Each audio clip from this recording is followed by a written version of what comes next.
जब मेरी 12th last year complete हो गई थी और मैंने जब दिया था, तो जब मेरी 12,000 प्लस रैंक आई थी, तो मैं ऑनेस्टली मैंने ये सोचा था शायद मैं इस फील्ड के लिए नहीं हूँ। तो आपके क्या सोर्सेज थे अपनी रीडिंग को बूस्ट करने के?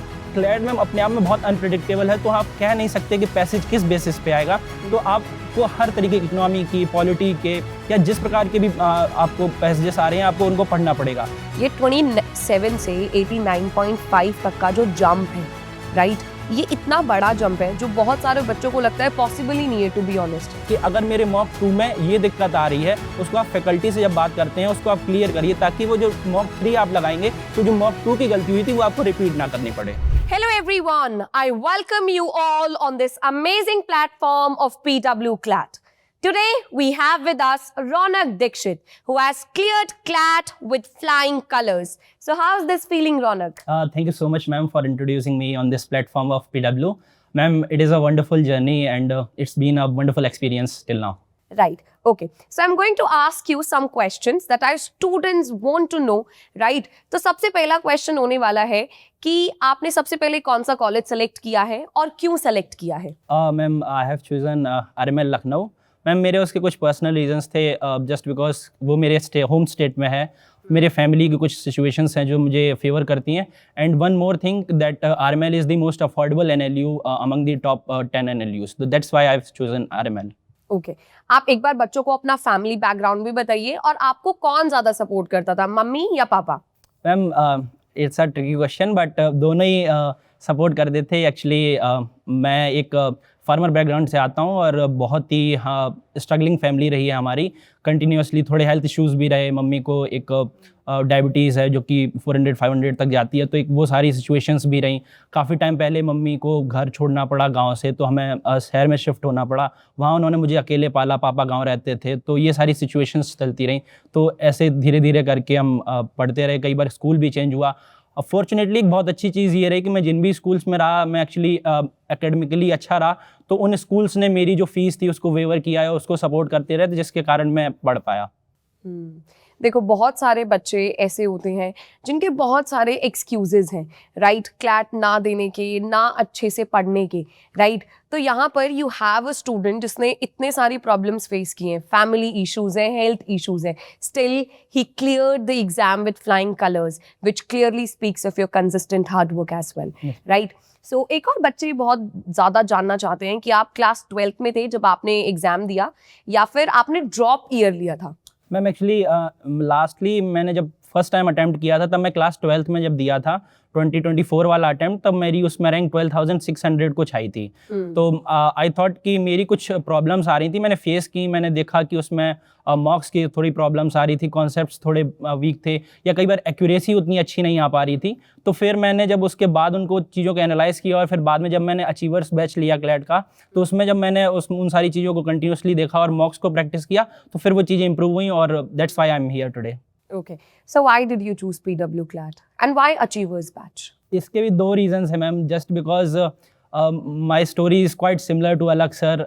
एंड दूसरी चीज़ ये भी कि मैम वो अफोर्डेबल था मेरे लिए, और ऑनलाइन में उससे बेटर आज भी कोई है नहीं। तो इसकी वजह से मैम वो जो एक फीलिंग आती है, कुछ भी प्रॉब्लम आ रही है, डाउट सॉल्विंग की दिक्कत आ रही है, या फिर किसी फैकल्टी से कनेक्ट करना है आपको, ग्रुप्स में आपको या टेलीग्राम पे चैट करना है, तो वो बहुत ईजी हो जाता है ऐसे बच्चे के लिए जिसको कोई और गाइड करने वाला नहीं है Tier 2 या Tier 3 सिटीज़ में। बिल्कुल बिल्कुल, डेफिनेटली। बहुत सारे बच्चे आपकी स्ट्रैटेजी भी जानना चाहते हैं, राइट। हमारे पास अगर क्लैट एग्जाम की बात करें तो इंग्लिश है, लीगल रीजनिंग है, लॉजिकल है, करंट अफेयर्स, जीके है और क्यूटी है। तो आप एक बार अपनी स्ट्रैटेजी भी बताइए बच्चों को। मैम, अगर मैं सब्जेक्ट वाइज देखूं तो बेसिकली क्लैट को जैसे हमारे टीचर्स भी बोलते हैं, फैकल्टीज़ ने भी समझाया, it's a skill based exam, not a kind of other exam जिसमें केवल सिलेबस होता है। बिल्कुल। तो अगर आप रीडिंग को अच्छे से कर रहे हैं, आप हिंदू को डेली पढ़ रहे हैं, उन सारी चीज़ों को कर रहे हैं, क्वांट के आप क्वेश्चंस प्रैक्टिस कर रहे हैं, तो उसको कर सकते हैं। मैम, मेरा एक बेसिक रूल ये रहता था कि अगर मैं किसी भी चीज़ को अगर एज ए कॉन्सेप्ट पढ़ रहा हूँ या टॉपिक को पढ़ रहा हूँ, तो उसके 4 रिविजन्स होने चाहिए। फ्रॉम अगर आपने मैम डे 1 पे पढ़ा है, तो उसको डे 3 तक उसको आप एक बार रिवाइज करिए, फिर आप उसको विद इन अ वीक करिए, then fortnight, and then in a month.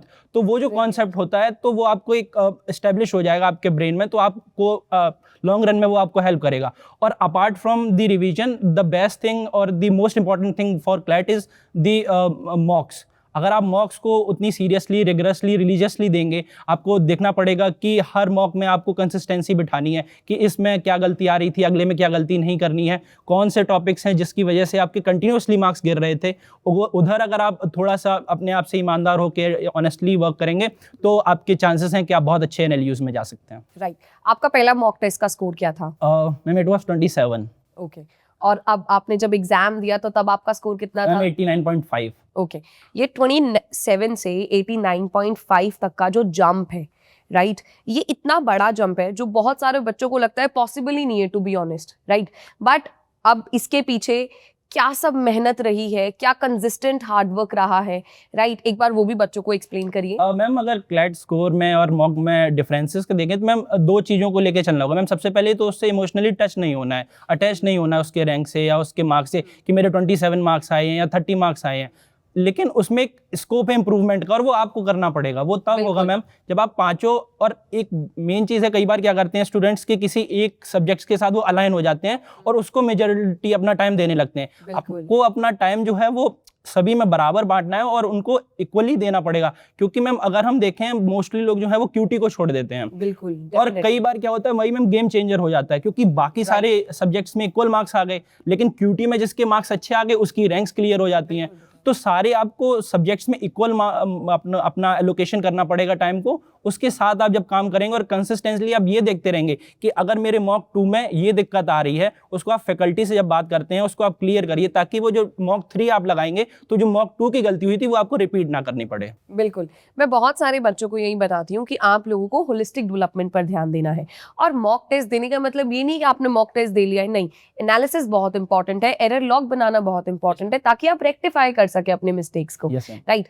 चलिए, एक और बहुत इंपॉर्टेंट क्वेश्चन कि काफी बार मन में ऐसा सवाल आया होगा कि छोड़ देते हैं क्लैट, शायद नहीं हो पाएगा, राइट, क्योंकि वो स्ट्रगल थी, एक अटेम्प्ट दे चुके थे, दूसरा अटेम्प्ट देना था, फैमिली बाउंडेशंस है, फाइनेंशियल हर्डल्स है, हेल्थ प्रॉब्लम्स है, राइट, इतनी सारी चीजें, और आपकी खुद की लाइब्रेरी भी है जो आप रन कर रहे थे उस टाइम पे to support your family, right. तो बहुत सारी चीजें हैं, है ना। तो बच्चे वहां पर कैसे आप मोटिवेटेड रहे, किसने आपको इंस्पायर करा उस टाइम पे, ये भी प्लीज एक्सप्लेन करिए।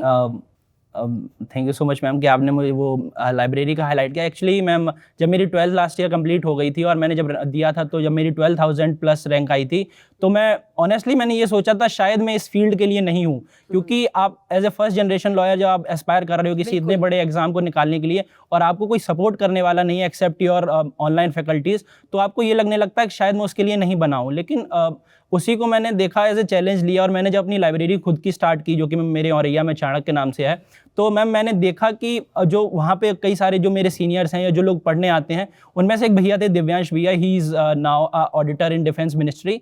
तो उन्होंने मुझे सपोर्ट किया कि रौनक मैं भी 2 अटेम्प्ट दे चुका हूँ, लेकिन इसका मतलब ये नहीं है कि मेरा नहीं हो रहा तो तुम्हारा भी नहीं होगा, तुम मेहनत करो। और उसके बाद उनका भी उसी साथ हुआ, मेरा भी हुआ। इनफैक्ट हम दोनों साथ बैठते थे अगल बगल सीट्स पे, सुबह 8-9 बजे से रात के 7-8 बजे तक लाइब्रेरी भी चलाना, एडमिशन्स करना, लोगों की प्रॉब्लम्स को रिजॉल्व करना, खुद भी पढ़ना। तो उससे 2 चीज़ें हुई मैम साथ साथ। तो जो मेरा फाइनेंशियल बर्डन था वो थोड़ा कम हुआ, घर को भी मैंने सपोर्ट कर पाया और मेरी स्टडीज़ भी कंटिन्यूसली पॉजिटिवली बढ़ती रही। राइट।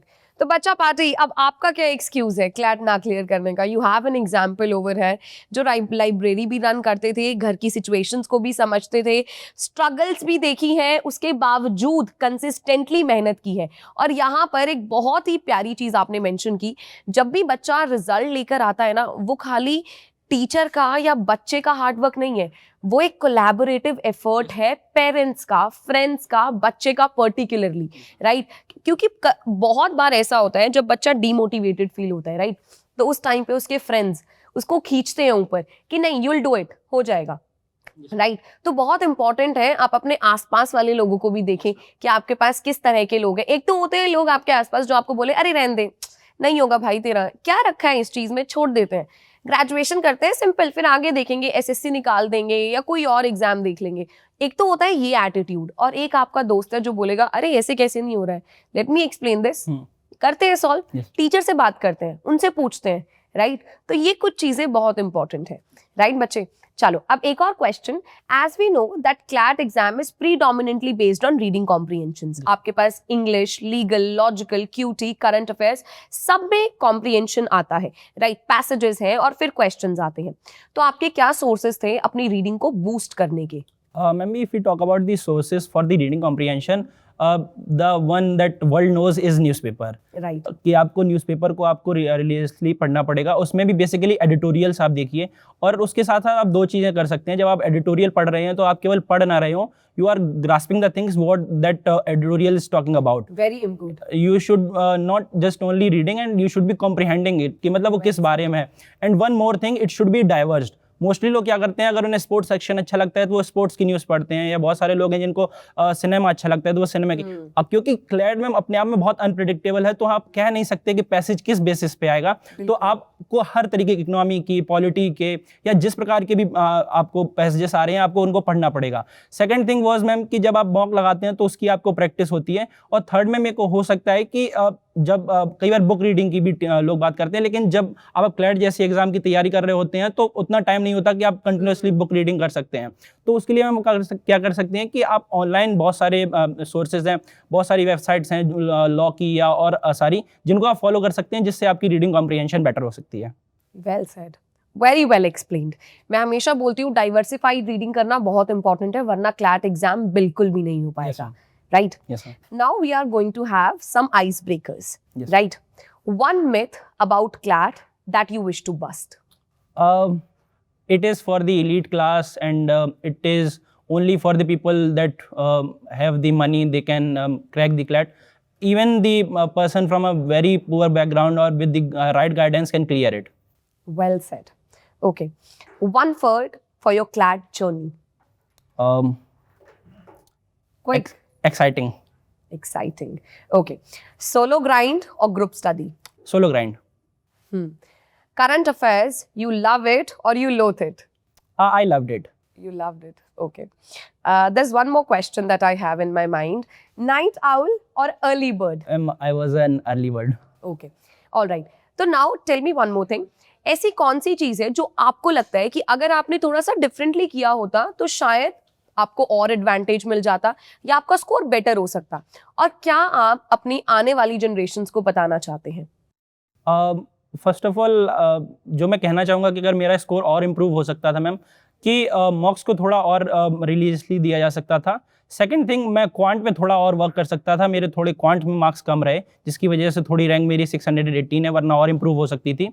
जो भी जूनियर्स मेरे आ रहे हैं, होपफुली बेस्ट ऑफ लक. आप PW से ज्वाइन करिए, आप इतने सारे अच्छे बैचेस हैं, आप फैकल्टीज़ को इनका मटेरियल फॉलो करिए.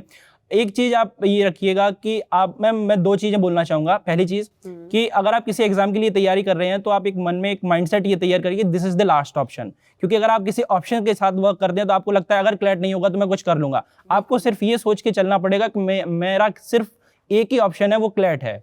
तो आप उसके लिए थोड़ा फोकस्ड रहेंगे. दूसरी चीज़, आपके जो एफर्ट्स हैं भले ही उस टाइम पे मतलब इंस्टेंटली या फिर शॉर्ट टर्म में आपको रिजल्ट्स नहीं दे रहे हैं, लेकिन वो आप कंटिन्यूसली करते रहेंगे, राइट शेड्यूल बनाना, उनके फॉलो करना, सारे टास्क को कंप्लीट करना, तो वो लॉन्ग टर्म में आपको जाके एक फ्रूटफुल रिजल्ट देंगे. बिल्कुल, well said. PW team wants to convey their heartfelt congratulations to you and your family for the great feat that you have achieved. I hope you keep making your parents proud like this ahead, and you keep polishing yourself in the journey ahead. It was a lovely interaction. And now, Bacha Party, whatever questions that you have, please put it in the comment section. The team is going to get back to you. Thank you very much for this interview. I really loved it. Thank you so much, ma'am. All right.